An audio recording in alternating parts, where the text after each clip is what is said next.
Assalamualaikum warahmatullahi wabarakatuh. Alhamdulillahirabbil alamin. Asyhadu an la ilaha illallah wa asyhadu anna Muhammadar Rasulullah sallallahu alaihi wasallam wa ala alihi washabihi amma ba'd. Teman-teman, pada kesempatan ini kita akan membicarakan mengenai syiriknya gambar makhluk bernyawa. Baiklah teman-teman, kita mulai. Alhamdulillah teman-teman, Allah memberi kabar gembira ya kepada umat ini, khususnya kepada beliau Muhammad Qasim bin Abdul Karim, warga Lahore, Pakistan. Dia mendapat kabar al-mubasyirat, yang maksudnya kabar wahyu kenabian bentuk mimpi ya. Bentuk mimpi di akhir zaman. Nah, beliau disuruh Allah Rasul melalui dalam mimpinya sejak tahun 2014 hingga sekarang, dan dijamin keamanannya. Dan mimpi-mimpinya sudah puluhan yang menjadi kenyataan ya. Di dalam mimpi-mimpinya juga mengabarkan berbagai situasi akhir zaman yang berat, yang mengerikan, termasuk nanti dengan adanya perang dunia ketiga yang akan terjadi di Timur Tengah, kawasan Timur Tengah, juga munculnya Dajjal, juga turunnya Nabi Isa, dan juga Ya'juj Ma'juj dan lain sebagainya. Di antara kabar yang menakutkan, kabar yang besar itu masih ada yang paling besar, paling utama, paling pokok, yang harus kita amalkan sejak awal ya, sejak awal ini kita mendengar, yaitu kita agar menjauhi syirik dan seluruh bentuknya. Menjauhi syirik dan seluruh bentuknya. Sekali lagi, menjauhi syirik seluruh bentuknya. Adapun bentuk yang rata-rata belum tahu adalah ini. Sesuai temanya adalah gambar makhluk bernyawa, teman-teman. Namun juga ada pengecualiannya.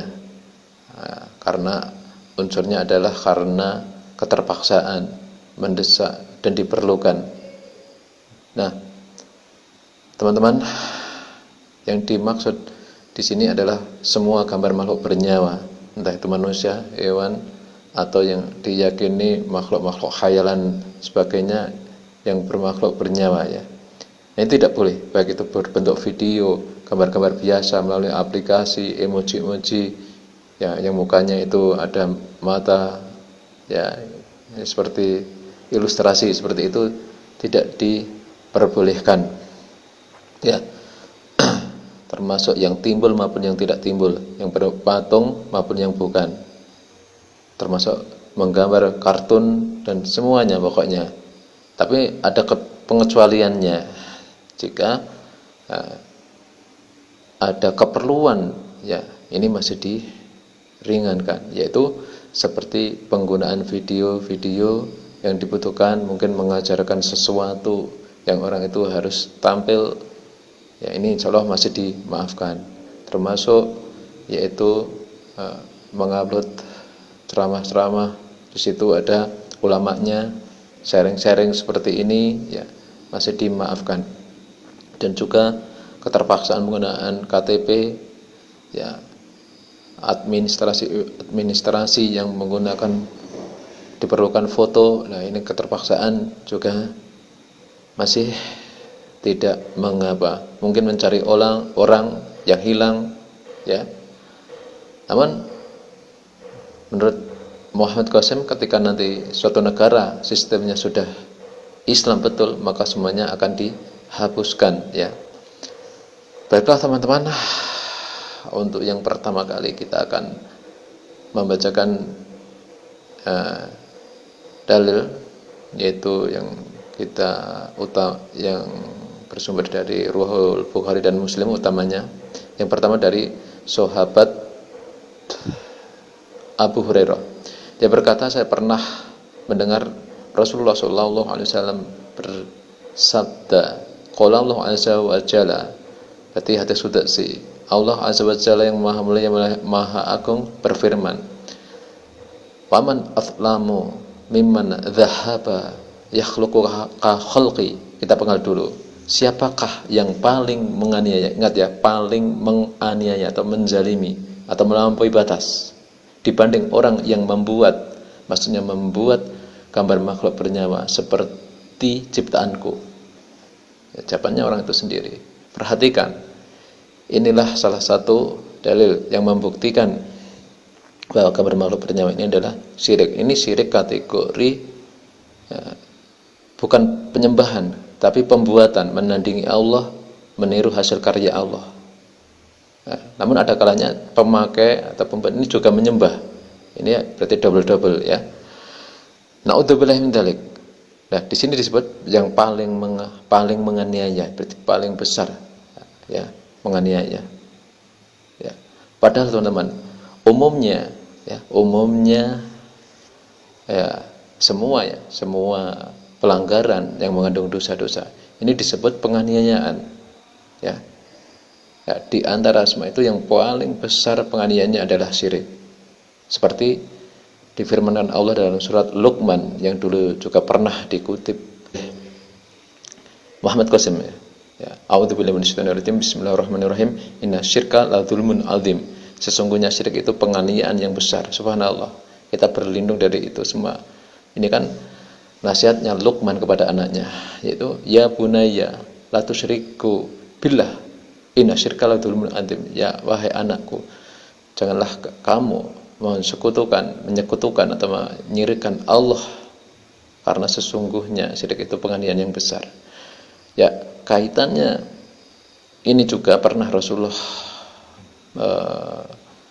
menasihati, meluruskan kesalahpahaman dengan sahabat ya.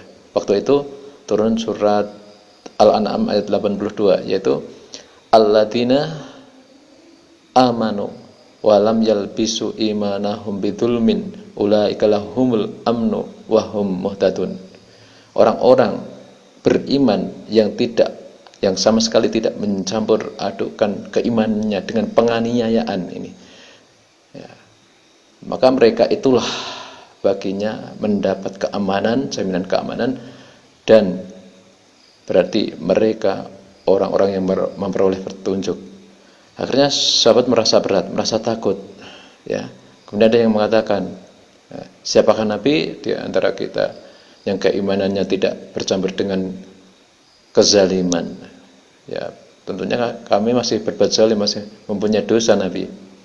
Ya, Nabi tidak seperti itu, bukan seperti itu. Annahu laisa dzaka, bukan seperti itu maksudnya. Ingatlah, apakah kamu pernah mendengar ucapannya Luqman, yaitu ayat 13 tadi, ya bunayya tadi ya. Ya bunayya la tusyriku billah inna syirka la dzulmun adzim. Na'udzubillahi min dzalik ya. Kemudian juga ya, meskipun pemakai ini, tapi juga tegas ini ya, yang dialami oleh Aisyah, istrinya. Ketika itu Nabi pulang ke rumahnya Aisyah dari safar atau bepergian. Kemudian Aisyah itu kan menutup jendelanya itu dengan sitroh, penutup atau korden kalau sekarang itu, yang ada gambar makhluk bernyawanya. Kemudian Rasulullah berubah wajahnya, ini bentuk pengingkarannya. Lantas beliau bersabda, ya Aisyah, asyadun nasi adaban indallahi yaumil qiyamah alladzina yudahiuna bi khalqillah. Wahai Aisyah, paling kerasnya, paling dahsyatnya siksaan manusia di sisi Allah nanti di hari kiamat adalah orang-orang yang menandingi dengan ciptaan Allah, yaitu makhluk bernyawa. Akhirnya Aisyah memotongnya, dijadikan ya, dipotong-potong dijadikan bantal atau 2 bantal. Ini sebagai solusinya cara merusak ya ini.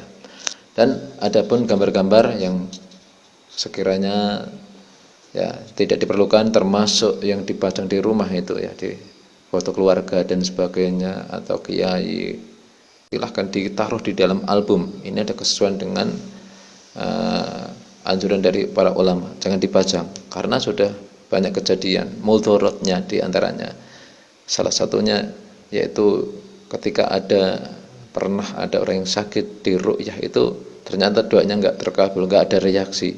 Kemudian setelah diturunkan ternyata ada reaksinya, dan itu juga tidak hanya yang mengalami, tidak hanya 1-2 orang saja, termasuk ada dukun yang membenarkannya ketika dia telah bertaubat. Berarti ini menunjukkan bahwa gambar makhluk bernyawa ini yang tersebar di seluruh dunia ini justru memperkuat kejahatan setan, ya, kejahatan setan.